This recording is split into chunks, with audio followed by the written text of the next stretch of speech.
288장입니다. 288장 예수를 나의 구주 삼고.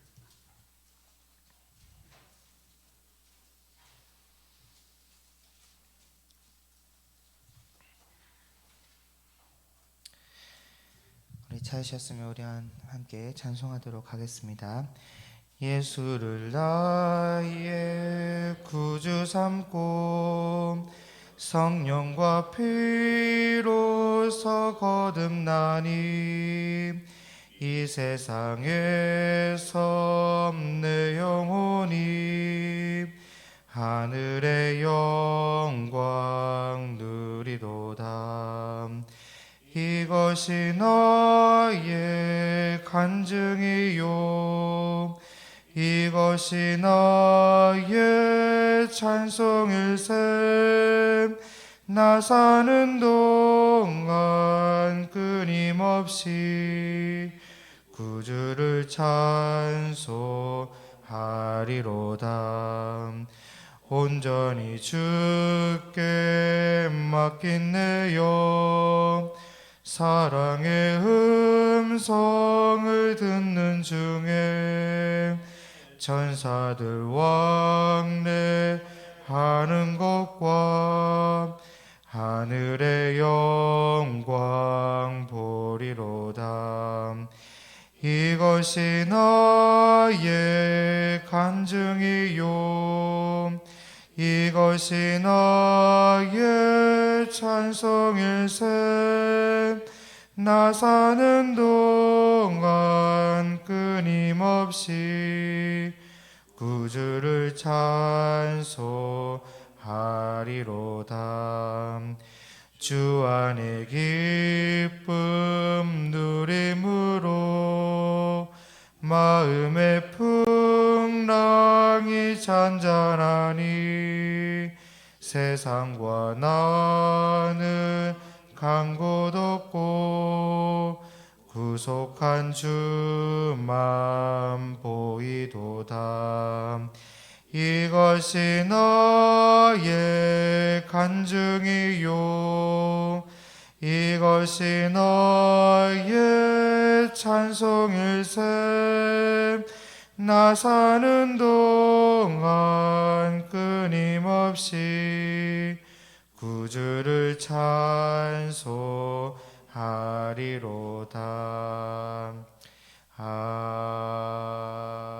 아멘. 우리 신앙 고백합니다. 나는 전능하신 아버지 하나님 천지의 창조주를 믿습니다. 나는 그의 유일하신 아들 우리 주 예수 그리스도를 믿습니다. 그는 성령으로 잉태되어 동정녀 마리아에게서 나시고 본디오 빌라도에게 고난을 받아 십자가에 못 박혀 죽으시고 장사된 지 사흘 만에 죽은 자 가운데서 다시 살아나셨으며 하늘에 오르시어 전능하신 아버지 하나님 우편에 앉아 계시다가 거기로부터 살아있는 자와 죽은 자를 심판하러 오십니다. 나는 성령을 믿으며 거룩한 공교회와 성도의 교제와 죄를 용서받는 것과 몸의 부활과 영생을 믿습니다. 아멘. 오늘 함께 살펴볼 말씀은 민수기 21장입니다. 민수기 21장 1절에서 20절 말씀입니다.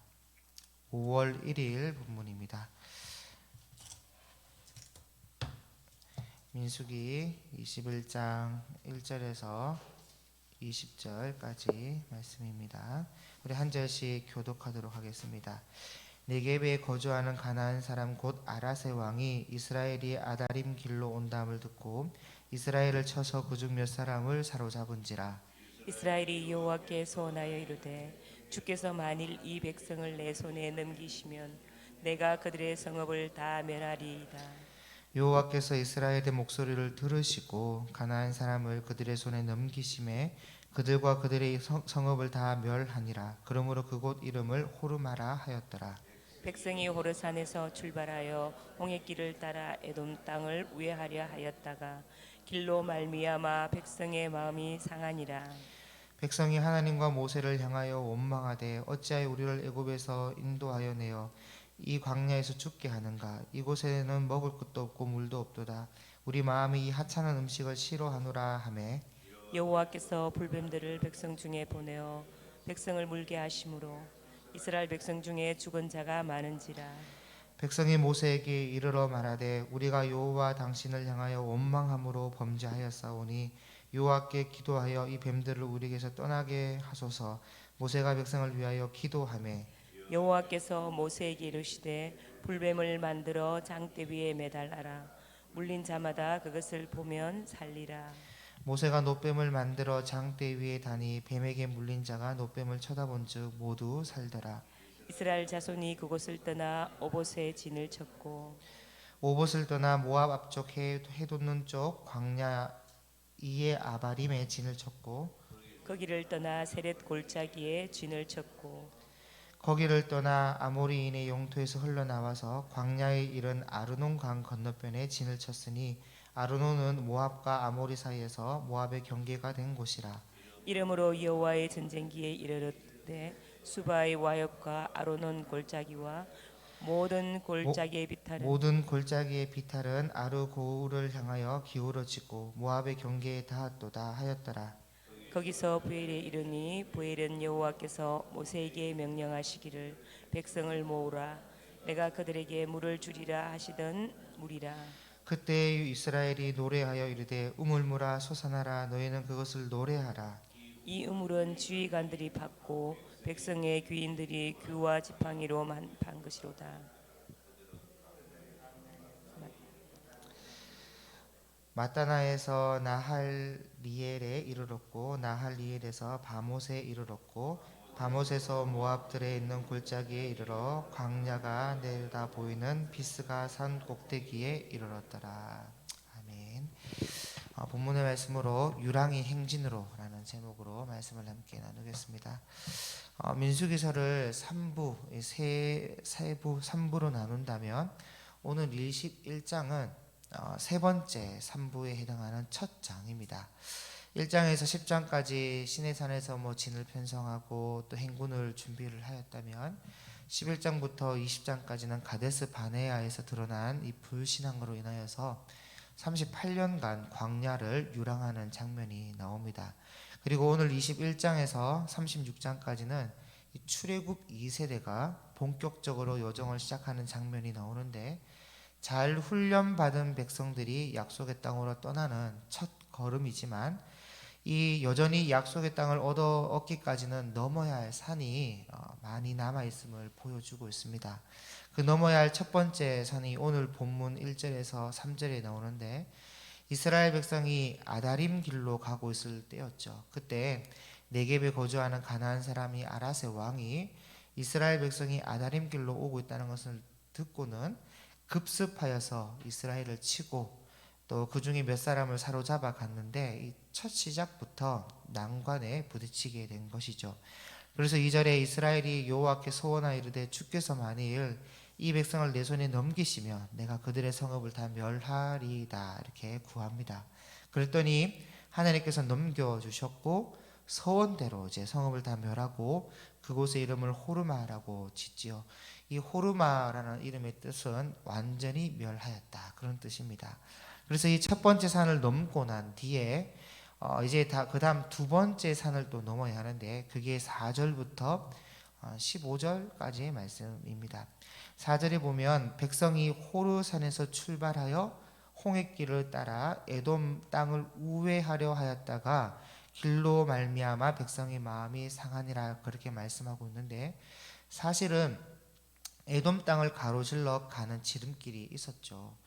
실크로드라고 왕의 대로가 있었는데 에돔이 이제 막아섰습니다. 여러분 이 에돔은 항상 이 왕의 대로 길목에서 지나가는 이제 사람들에게 통행료를 받았고 그 중에 정말 값비싸고 좋은 물건이 있으면 강제로 빼앗고 사람들도 잡아서 노역을 시켰던 그런 민족이었습니다. 그래서 늘 약탈과 겁탈과 강탈을 일삼았던 민족인데 이들이 그 길을 가로막고서는 이스라엘의 통행을 허락하지 않았죠. 모세가 돈을 지불하고서도 지나갈 마음이 있었는데 워낙 이스라엘 민족에 대한 소문이 강력해서 뭐 하나님과 이 하나님의 능력과 이 역사심으로 올라오고 있다는 이 소문이 계속 돌고 있으니까 경계심이 극에 달해 있었습니다. 그래서 그 길을 허락하지 않는데, 그렇다고 해서 이 형제 민족과 싸울 수 있는 것도 아니지 않습니까? 그래서 에돔 땅을 우회하기로 했는데, 문제는 길이 험했다는 겁니다. 길이. 다시 남쪽으로 내려와야 하는 것도 힘들었고, 남쪽으로 내려와서 동쪽으로 틀어서 또 북으로 올라가는데 그 길이 다 사막길이에요. 사막길. 그러니까 마음이 상하는 것이죠. 사실 성막의 구름 기둥이 움직이는 대로 백성들이 따라 움직이는데, 기껏 올라갔더니 형제 민족이 막아섰고, 그렇다고 구름 기둥으로 임재하신 하나님이 해결해 주는 것도 아니고, 그리고 다시 내려와서 우회하여 가려고 하는데 광야길, 사막길로 올라가니까 이 쌓였던 불만이 터지는 것이죠. 그런데 여러분, 중요한 것은 충분히 불만을 가질 수도 있고 불평하는 말이 나올 수도 있지만, 해야 할 말과 하지 말아야 할 말은 구분해야 합니다. 이들이 뭐라고 원망했냐면 5절에 백성이 하나님과 모세를 향하여 원망하되 어찌하여 우리를 애굽에서 인도하여 내어 이 광야에서 죽게 하는가. 이곳에는 먹을 것도 없고 물도 없도다. 우리 마음이 이 하찮은 음식을 싫어하노라 하며. 자, 여기 이 하찮은 음식은 만나를 두고 하는 말이에요. 만나를 두고 하는 말인데, 처음에는 뭐 꿀 섞인 과자 같다 그러더니 그 다음에 기름진 음식이다 그렇게 말을 하고, 이제는 하찮은 음식을 싫어한다 이렇게 나왔단 말이죠. 거기다가 하나님이 가장 듣기 싫은 말이 애굽에서 인도하여 내어 이 광야에서 죽게 한다, 이런 말인데, 이것은 하나님 그 자체를 부정하는 말입니다. 아주 악한 말이에요. 그냥 뭐 먹을 것도 없다, 물도 없다, 힘들다, 그 정도는 어느 정도 이해할 수 있죠. 하나님이 그 정도까지 뭐 불평도 못하게 막지는 않았을 겁니다. 그런데 해야 할 말과 하지 말아야 할 말을 구분하지 않고 애굽에서 인도하여 광야에서 죽게 하는가. 여러분, 이것은 지금까지 38년간 광야로 돌아야 했던 가장 큰 이유였지 않습니까? 우리를 애굽에서 인도하여 내 이 광야에서 죽게 한다는 이 불평 때문에 1세대가 이 말대로 38년간 광야에서 다 죽었던 것이거든요. 그래서 이런 불평을 하나님이 딱 듣자마자 불뱀을 백성들에게 보내시는데 물려서 많이 죽었다는 겁니다. 그랬더니 백성들이 우리가 원망함으로 범죄하였습니다, 그렇게 말하는데, 다행인 것은 원망 때문에 이런 사태가 벌어진 줄 백성들이 스스로 알았다는 것이죠. 그리고 여기 이 원망이 출애굽한 백성들의 마지막 원망이에요. 마지막. 출애굽한 백성들이 총 11번의 원망을 하는데, 오늘 본문의 원망이 11번째 원망이에요. 그리고 앞에 10번의 원망은 처음 2년 안에 출애굽 1세대들이 했던 원망이었던 것이고, 이 11번째 원망은 마지막 38년이 끝나가는 시점에서 길 때문에 원망한 겁니다. 그렇다 보니까 불뱀이 물었을 때 원망 때문인 줄 단번에 알고는 우리가 원망함으로 범죄하였다 그렇게 말하는 것이죠. 그랬더니 하나님께서 노스로 불뱀을 만들어서 장대 위에 매달라고 명하십니다. 그리고 그 노뱀을 보면 살 수 있었어요. 여러분 아마도 들어보셨는지는 모르겠습니다만은 이 본문을 가지고 이 불뱀에 물려서 꼴도 보기 싫은데 노뱀을 만들어서 보라고 하니까 꼴보기 싫어서 노뱀을 안 본 사람은 죽었다는 거예요. 그리고 그래도 꼴보기 싫어도 노뱀을 본 사람들은 살았다, 그런 설교를 저는 이제 교회를 많이 다녔으니까 많이 들어왔는데, 물론 꼴보기 싫은 이 불뱀 모양의 이제 노뱀이니까 안 볼 거다 하는 사람이 있을 수도 있었겠죠. 그렇지만 저는 거의 없었다고 보고 극소수 중에 소수였다고 봅니다. 그 이유는 첫째는 이들은 출애굽한 1세대가 아니라 2세대의 훈련받은 백성들입니다. 그리고 둘째는 백성들이 성막을 중심으로 진을 편성해서 이 동서남북으로 진을 편성하고 한 곳에 모여 살았기 때문에 이웃의 장막과 자기 장막이 아주 가까웠고, 장대에 달린 노뱀을 동서남북에서 다 볼 수 있었습니다. 장막만 나가면 다 볼 수 있어요. 그래서 참 꼴보기 싫은 불뱀의 모양의 노뱀일지라도 바로 내 옆에 이웃이 노뱀을 보고 나았다는데 안 볼 이유가 뭐가 있습니까? 만약 난 안 볼 거야 해도 가족이 침상을 들고 나가서라도 보게 할 겁니다. 장막만 나가면 다 바로 볼 수 있으니까. 그리고 무엇보다 바로 옆에 이웃이 나왔다는데 죽기를 각오하지 않는 이상 안 볼 이유가 없어요. 그리고 세 번째로 원망함으로 범죄하였다는 것을 백성들이 알고 있었습니다. 그리고 그로 인해 불뱀이 와서 물었다는 것도 다들 알고 있었고, 그래서 여호와께 기도하여 이 뱀들을 우리에게서 떠나게 하소서 그렇게 기도한 건데 노뱀을 안 본다는 게 그 말이 되겠습니까? 그래서 이런 말씀은 상황을 잘 파악해서 구분하여 말씀을 좀 전해야 하고, 무엇보다 이 본문이 우리에게 교훈하는 메시지는 낫기 위해선 장대에 달린 노뱀을 봐야 했던 것처럼 불뱀과 같은 고통과 아픔과 죽음과 시험과 징계가 우리 앞에 다가왔을 때에 우리는 누구를 바라봐야 하는가? 바로 장대에 달리신 예수님을 바라봐야 되지 않겠는가 하는 것을 알려주기 위함이다. 그렇게 보시면 됩니다. 안 봐서 죽은 사람이 있었다는 것을 말하기 위함이 아니라, 어쨌든 넘어야 했던 두 번째 산은 돌아가야 했던 길인데, 이 마지막 원망을 끝으로 10절에서 15절에 보면 이사를 그렇게 많이 다녀도 백성들이 원망했다는 말이 없습니다. 오봇의 진을 쳤다가 이에 아바림의 진을 쳤다가 세렉 골짜기의 진을 쳤다가 광야 아르논 강 건너편의 진을 쳤다가 16절에 부엘로 가는데, 여기 진을 쳤던 곳들이 전부 다 광야길 위에 있는 곳이거든요. 힘든 길이에요. 그리고 역시나 광야길을 걸었기 때문에 물이 떨어져서 물이 없습니다. 물이 없어요. 그런데 또 뭐 1세대처럼 물이 없다가 징징대다가 또 한 대 얻어맞고 물 얻어마시고 그렇게 한 것이 아니라 노래를 부르는 것을 볼 수 있습니다. 16절에 거기서 부엘에 이르니 부엘은 여호와께서 모세에게 명령하시기를 백성을 모으라 내가 그들에게 물을 주리라 하시던 우물이라. 그때 이스라엘이 노래하여 이르되 우물물아 솟아나라 너희는 그것을 노래하라. 그래서 오늘 제목이 유랑이 행진으로인데, 광야의 유랑 생활이 이제 마지막 광야길의 여정을 떠나면서 노래를 부르는 행진으로 바뀌었다는 겁니다.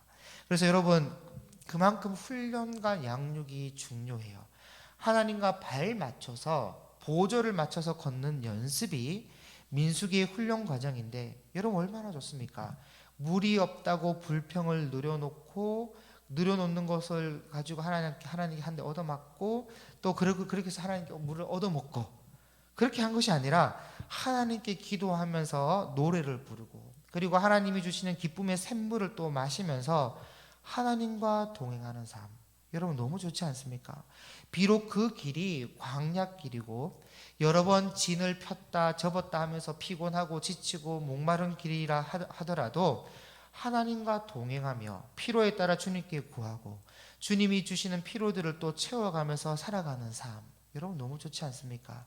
여러분 이것이 나그네 길의 유일한 기쁨입니다. 그래서 유랑이 행진이 될 수 있는 거예요. 그런데 분명한 것은 이런 기쁨을 누리고 받아들이기 위해서는 반드시 훈련이 필요합니다. 성숙해져야 해요. 이들 2세대는 38년간 광야 생활을 하면서 훈련을 받았고 성숙해졌기 때문에 가나안에 들어갈 수 있었던 것이고, 주와 동행함이 그 어디나 하늘나라 하면서 주님과 함께 가나안으로 걸어갈 수 있었던 것입니다. 그러므로 우리도 주님 만나는 그날까지 말씀과 기도와 예배와 양육으로 잘 훈련받아 성숙하여져서 주님과 보조를 맞추며 동행하는 삶을 살아갈 수 있기를 바랍니다. 우리 인생길이라는 것이 훈련받아 성장하고 성숙해졌다 하더라도 고비마다 넘어야 할 산은 늘 있습니다. 항상 있습니다. 그때 여전히 이스라엘 백성들이 보여준 연약한 모습과 같이 유랑자의 불평과 유랑자의 마음을 가진 우리의 모습이 아니라 마지막 원망으로 딱 끝내고 노뱀을 보았던 것처럼 예수 그리스도를 바라보고 변화되고 성숙하여서 광야길이지만 주님과 동행하며 찬송의 고백으로 행진한 예배자의 모습이 우리의 모습이 될 수 있기를 바랍니다. 그리하여 주님이 주시고자 하는 완주자의 상을 다 받아 누릴 수 있는 복된 우리의 나그네 인생이 될 수 있기를 주님의 이름으로 축복합니다. 기도하겠습니다. 제가 기도하고 오늘 월요일을 위한 기도 제목을 가지고 기도하고 바로 개인적인 기도하고 돌아가시도록 하겠습니다. 기도하겠습니다. 사랑하는 하나님, 우리에게 살아야 할 인생을 주셨고 우리에게 맡겨진 사명을 감당해야 하는데 늘 고비가 있음을 고백합니다. 그럴 때 유랑자의 삶과 고백이 아니라 주님과 동행하며 행진하는 자의 삶을 살게 도와주옵소서. 고비가 다가올 때마다 주님을 의지하고 찬송하며 높이 달리신 예수 그리스도를 바라봄으로 능히 승리하며 살아내는 우리의 인생이 될 수 있도록 도와주셔서 우리에게 맡겨진 사명들을 완전히 이루는 우리의 나그네 인생이 될 수 있도록 도와주옵소서. 감사드리며 예수님의 이름으로 기도드립니다. 아멘. 오늘 월요일을 위한 기도 제목입니다. 교회를 이끌어 가시는 담임 목사님과 부교육자들이 성령으로 충만하고 영육간 강건할 수 있도록 기도해 주시고, 예배, 선교, 양육, 훈련, 교제의 기둥을 든든히 세워서 주님이 바라시는 건강한 교회로 성장할 수 있도록 기도해 주시고, 교육자와 또 당회원 중직이 한마음 한뜻이 되어서 성령의 하나 되게 하심을 힘써 지키는 교회가 되도록 기도해 주시기 바랍니다. 그리고 주일학교 교사들과 청년 리더십들이 말씀 교육과 영혼 사랑으로 무장될 수 있도록 이렇게 교회를 위해서 기도하고 개인적으로 기도하시고 돌아가도록 하겠습니다. 기도하겠습니다.